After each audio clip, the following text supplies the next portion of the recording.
सम्पूर्ण आमा बुवा दाजुभाइ दिदीबहिनीहरू, मेरो घरमा प्रहरी आएको छ। मैले समाचारबाट उच्च अदालतको आदेशबारे थाहा त पाएँ, तर बिना कुनै कागज अहिले यतिखेरसम्म मलाई केही पुर्जी पनि दिएको छैन, कागज पनि दिएको छैन। मेरो घरभित्र आएर बेडरुमभित्र आउनुभएको छ। मैले सार्वजनिक पनि गरिसकेको छु।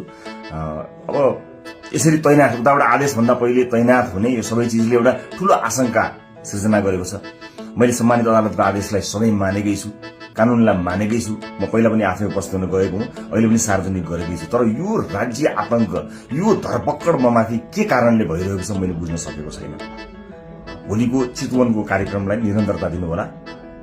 मलाई लागेको थियो म केही कुरा भन्छु भनेर, तर जुन तरिकाले अहिले यो सामान्य अभ्यासभन्दा पर गएर जबरजस्ती गर्ने कोसिस बिना कागजपत्र छ होला, ल्याउनु पनि हुन्छ होला, ल्याउन सकिने पनि थियो। त्यो लिएर आएर लैजान सकिन्थ्यो, भोलि जान सकिन्थ्यो। भरे पनि अझै कागज बोकी प्रक्रिया मेरो लागि कुनै प्रक्रिया पूरा गर्न मानेको छैन। आतंकित बनाएर घरभित्र प्रहरी छिरेको छ। म यसैमै गिरफ्तारी दिन्छु भनेर बसेकै छु। जे होस्, आम नागरिकले सब चिज हेरिरहेका छन् भन्ने मलाई विश्वास छ। न्यायको लडाई म एक थोपा रगत रहुन्जेल लडिरहन्छु। यहाँले साथ दिनुहुनेछ भन्ने विश्वास मैले लिएको छु।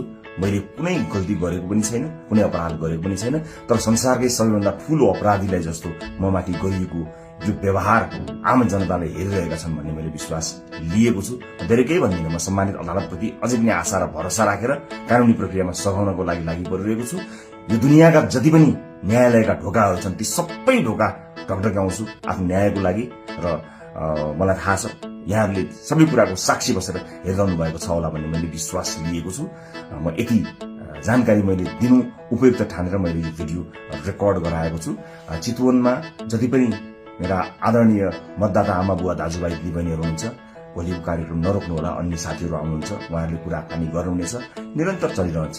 मलाई यिनीहरूले हत्या नै गरेछन् भने पनि नेपाली मतपत्रमा घण्टी चुनाव चिन्ह बसेको छ।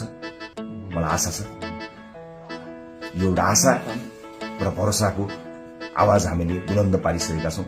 निरन्तरता प्रदान गर्नुहोला। म कानुनी लडाईँमा छु।